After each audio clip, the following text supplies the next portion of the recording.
ಸ್ವಾತಂತ್ರ್ಯ ಬಂದು 75 ವರ್ಷಗಳು ಕಳೆದರೂ ಸಹ ದಲಿತರ ಮೇಲಿನ ದೌರ್ಜನ್ಯ ಆಗಿದ್ದಾಗೆ ಇನ್ನೂ ವರದಿಯಾಗುತ್ತಲೇ ಇದೆ.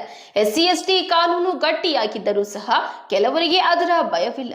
ಇದು ಸರಿಯಾದ ರೀತಿಯಲ್ಲಿ ಬಳಕೆಯಾಗುತ್ತಿಲ್ಲ ಅನ್ನೋದಕ್ಕೆ ತಾಜಾ ಉದಾಹರಣೆ ಎಂಬಂತೆ ಆನೇಕಲ್ನಲ್ಲಿ ನಡೆದ ಘಟನೆಯೊಂದು ಸಾಕ್ಷಿಯಾಗಿದೆ. ಮೇಲ್ಜಾತಿಯ ಯುವಕನೋರ್ವ ದಲಿತ ಸಮುದಾಯದ ಯುವತಿಯೋರ್ವಳನ್ನ ಪ್ರೀತಿಸಿ ದೈಹಿಕವಾಗಿ ಬಳಸಿಕೊಂಡು ನಂತರ ಜಾತಿಯ ನೆಪ ಹೇಳಿ ಮದುವೆ ಆಗೋದಿಲ್ಲ ಎಂದಿದ್ದಾನೆ. ಆ ಹುಡುಗಿ ತನಗೆ ನ್ಯಾಯ ಕೊಡಿಸುವಂತೆ ಅಂಬೇಡ್ಕರ್ ಸೇನಾ ಸಮಿತಿಯ ಮೊರೆ ಹೋಗಿದ್ದಾಳೆ. ಆನೇಕಲ್ ತಾಲೂಕಿನ ಇಟ್ಟಂಗೂರ್ ಗ್ರಾಮದಲ್ಲಿ ದಲಿತ ಯುವತಿಗೆ ಪ್ರೀತಿಸಿ ಮೋಸ ಮಾಡಿದವನು ಮಧುಗೌಡ ಎಂಬ ಹುಡುಗ. ಕವನ ಎಂಬ ದಲಿತ ಯುವತಿ ಹಾಗೂ ಮಧುಗೌಡ ಎಂಬ ಯುವಕ 3 ವರ್ಷಗಳಿಂದ ಪ್ರೀತಿಸುತ್ತಿದ್ದು, ಇದೀಗ ಯುವಕ ಜಾತಿ ನೆಪ ಒಡ್ಡಿ ಯೂಟರ್ನ್ ಹೊಡೆದಿದ್ದಾನೆ. ಇದರಿಂದಾಗಿ ಅಮಾಯಕ ಯುವತಿಗೆ ದಿಕ್ಕೆ ತೋಚದಂತಾಗಿದೆ. ತಾನು ಪ್ರೀತಿಸಿದ ಮಧುಗೌಡ ನನಗೆ ಬೇಕು ಎಂದು ಪಟ್ಟು ಹಿಡಿದ ಕವನ ವಿಚಾರ ತಿಳಿಯುತ್ತಿದ್ದಂತೆ ಹಲವು ದಲಿತ ಮುಖಂಡರು ಹುಡುಗಿಯ ನೆರವಿಗೆ ಧಾವಿಸಿದ್ದಾರೆ. ಜೊತೆಗೆ ಆ ಯುವತಿಗೆ ನ್ಯಾಯ ಕೊಡಿಸೋ ತನಕ ಬಿಡೋದಿಲ್ಲ ಎಂದು ಪಣ ತೊಟ್ಟಿದ್ರು. ಹಾಗೂ ಅಂಬೇಡ್ಕರ್ ಸೇವಾ ಸಮಿತಿಯ ತಾಲೂಕು ಅಧ್ಯಕ್ಷ ಕಾಂತರಾಜು ಇಟ್ಟಂಗೂರ್ ಗ್ರಾಮಕ್ಕೆ ಭೇಟಿ ಕೊಟ್ಟು ಹುಡುಗಿಯ ಬೆನ್ನಿಗೆ ನಿಂತಿದ್ರು. ಇದೀಗ ಪ್ರಕರಣ ಸುಖಾಂತ್ಯವಾಗಿದ್ದು ಮಧುಗೌಡನಿಗೆ ತನ್ನ ತಪ್ಪಿನ ಅರಿವಾಗಿದೆ. ನಂತರ ಅಂಬೇಡ್ಕರ್ ಪ್ರತಿಮೆಗೆ ಹಾರ ಹಾಕಿ ದಲಿತ ಮುಖಂಡರ ಹಾಗೂ ನೂರಾರು ಜನರ ಸಮ್ಮುಖದಲ್ಲಿ ಕವನಾಳನ್ನ ಸಂಪ್ರದಾಯಬದ್ಧವಾಗಿ ಮದುವೆಯಾಗಿದ್ದಾನೆ. ಆ ಮೂಲಕ ಅಂಬೇಡ್ಕರ್ ಸೇವಾ ಸಮಿತಿ ಅಂತರ್ಜಾತೀಯ ವಿವಾಹ ಮಾಡಿಸುವ ಮೂಲಕ ಸಂವಿಧಾನದ ತಾಕತ್ತನ್ನ ಸಾಬೀತುಪಡಿಸಿದೆ. ಇದೇ ವೇಳೆ ಸಂತಸದಿಂದ ಮಾತನಾಡಿದ ಕವನಶ್ರೀ, ನನಗೆ ಸಹಕರಿಸಿದ ಅಂಬೇಡ್ಕರ್ ಸೇವಾ ಸಮಿತಿ ಅವರಿಗೆ ಧನ್ಯವಾದಗಳು. ನಾವಿಬ್ಬರು ಮುಂದೆ ಚೆನ್ನಾಗಿ ಬದುಕುತ್ತೇವೆ, ನಮ್ಮಲ್ಲಿ ಏನೂ ಸಮಸ್ಯೆ ಇಲ್ಲ ಎಂದರು.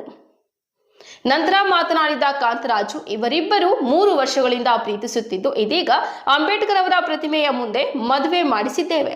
ನಾಳೆ ರಿಜಿಸ್ಟರ್ ಆಫೀಸ್ನಲ್ಲಿ ನೋಂದಣಿ ಮಾಡಿಸಿ ಅವರ ಸಹಾಯಕ್ಕೆ ನಮ್ಮ ಅಂಬೇಡ್ಕರ್ ಸೇವಾ ಸಮಿತಿ ಸದಾ ಇರುತ್ತದೆ ಎಂದರು.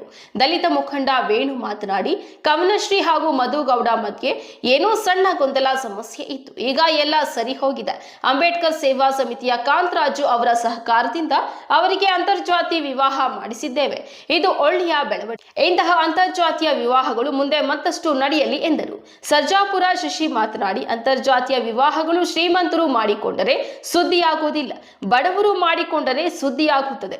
ಅವರಿಬ್ಬರ ಜೋಡಿಗೆ ಒಳ್ಳೆಯದಾಗಲಿ ಎಂದರು. ಇವತ್ತು ಕಾಂತರಾಜಣ್ಣ ಮತ್ತೆ ಇದು ವೇಣು ಸರ್ ಅವ್ರ ಮೂಲಕ ನನ್ನ ಪ್ರೀತಿ ವಿಷಯನ ಅವ್ರ ಹತ್ರ ಹೇಳ್ಕೊಂಡಿದ್ದೆ. ಅವ್ರು ನಿಂತು ಇವತ್ತು ನನಗೆ ನ್ಯಾಯ ದೊರಕಿಸ್ಕೊಟ್ಟಿದ್ದಾರೆ. ಎಲ್ಲರಿಗೂ ನಿಜವಾಗ್ಲೂ ಕೈ ಮುಗ್ದು ಧನ್ಯವಾದಗಳು ಕೇಳ್ಕೊತಾ ಇದ್ದೀನಿ. ಮುಂದೆ ಚೆನ್ನಾಗಿರ್ತೀರಿ, ನಮ್ಮಿಬ್ಬರ ಮಧ್ಯೆ ಯಾವುದೇ ಒಂದು ಇದು ಇಲ್ದಿರ ಸುಖವಾಗಿ 100 ವರ್ಷ ಚೆನ್ನಾಗಿರ್ತೀರಿ. ಎಲ್ರಿಗೂ ನಮಸ್ಕಾರ. ಇವತ್ತು ನವಜೋಡಿಗಳು ಏನು ಇಷ್ಟು ಸುಮಾರು 3 ವರ್ಷಗಳಿಂದ ಪ್ರೀತಿ ಮಾಡ್ತಾ ಇರ್ತಾರೆ. ಇವ್ರಿಗೆ ಇವತ್ತು ಬಾಬಾ ಸಾಹೇಬ್ ಸ್ಟ್ಯಾಚು ಮುಂದ್ಗಡೆ ಮದುವೆಯನ್ನು ಮಾಡಿಸಿದ್ದೀವಿ. ಇವ್ರಿಗೆ ಎಲ್ಲ ಥರದಲ್ಲೂ ಏನೇ ಎಂಥ ಸಮಯದಲ್ಲಾದರೂ ಅಂಬೇಡ್ಕರ್ ಸೇವಾ ಸಮಿತಿ ಸದಾ ಇರುತ್ತೆ ಇವ್ರ ಜೊತೆ. ಮತ್ತು ಕೆಲವೇನು ಒಂದು 2-3 ದಿನಗಳಲ್ಲಿ ರಿಜಿಸ್ಟರ್ ಮ್ಯಾರೇಜ್ ಕೂಡ ಮಾಡಿಸಿ ಇವ್ರ ಬೆಂಬಲವಾಗಿ ನಾವು ಇರ್ತೀವಿ ಅಂತ ಹೇಳ್ತಾ ಇದ್ದೀನಿ.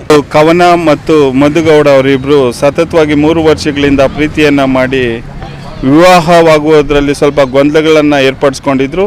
ಇವತ್ತು ಇವರಿಬ್ಬರ ಒಟ್ಟಿಗೆ ಮಾತುಕತೆ ನಡೆಸಿ ಇವತ್ತು ಅವರಿಬ್ಬರನ್ನ ಒಂದು ಮಾಡಿ ಇವತ್ತು ವಿವಾಹವನ್ನು ಮಾಡುವಂಥ ಕೆಲಸಕ್ಕೆ ಇವತ್ತು ನನ್ನ ಸಹಪಾಠಿ ಸಹೋದರ ಹೋರಾಟಗಾರ ಕಾಂತರಾಜ್ ಮತ್ತು ಸರ್ಜಾಪುರದ ಶಶಿ ಮತ್ತು ಇನ್ನಿತರೆ ಎಲ್ಲ ನನ್ನ ಸಹಪಾಠಿ ಹೋರಾಟಗಾರರು ಇವತ್ತು ಇವರೊಟ್ಟಿಗೆ ಮಾತುಕತೆ ಮಾಡಿ ಒಪ್ಪಿಸಿ ಇವತ್ತು ಮದುವೆ ಮಾಡುವಂಥ ಕೆಲಸ ಮಾಡ್ತಾಯಿದ್ವಿ. ಇವತ್ತು ಇದು ಅಂತರ್ಜಾತಿ ವಿವಾಹ. ಇನ್ನು ಮುಂದೆ ಈ ರೀತಿಯಾದಂಥ ವಿವಾಹಗಳು ಈ ಸಮಾಜದಲ್ಲಿ ಅತಿ ಹೆಚ್ಚಾಗಿ ನಡೆದು ಈ ಜಾತಿ ವ್ಯವಸ್ಥೆಯನ್ನು ವಿನಾಶ ಮಾಡುವ ಕಡೆಗೆ ನಾವೆಲ್ಲರೂ ಸಮಾನರು, ಸಹೋದರರು, ನಾವೆಲ್ಲರೂ ಸಂಬಂಧಿಕರು ಅನ್ನೋ ಒಂದು ಭಾವನೆಯನ್ನು ಮೂಡಿಸುವಂಥ ಕಡೆ ಸಾಗಲಿ ಅಂತೇಳಿ ನಾನು ಬಯಸ್ತಾ, ಇವರಿಬ್ಬರಿಗೂ ಸಹ ಚಿರಾಯುವಾಗಿ 100 ಕಾಲ ಬದುಕಿ 2 ಕುಟುಂಬಗಳು ಸಹ ಒಂದೆಡೆ ಸೇರಿ ಸುಖವಾಗಿ ಬದುಕಿ ಬಾಳಲಿ ಅಂತೇಳಿ ನಾನು ಆಶಿಸ್ತಾ, ನನ್ನ ಒಂದು ಪ್ರಯತ್ನ ಇವರಿಬ್ಬರನ್ನು ಒಂದು ಮಾಡುವಲ್ಲಿ ಸಫಲವಾಗಿದೆ. ಇದೊಂದು ಸಂತೋಷದ ಸುದ್ದಿ. ಜೊತೆಗೆ ಇವರಿಬ್ಬರಿಗೂ ಸಹ 100 ವರ್ಷಗಳ ಕಾಲ ಬದುಕಿ ಬಾಳೆ ಅಂತೇಳಿ ನಾನು ಆಶಿಸ್ತೀನಿ. ಸತತವಾಗಿ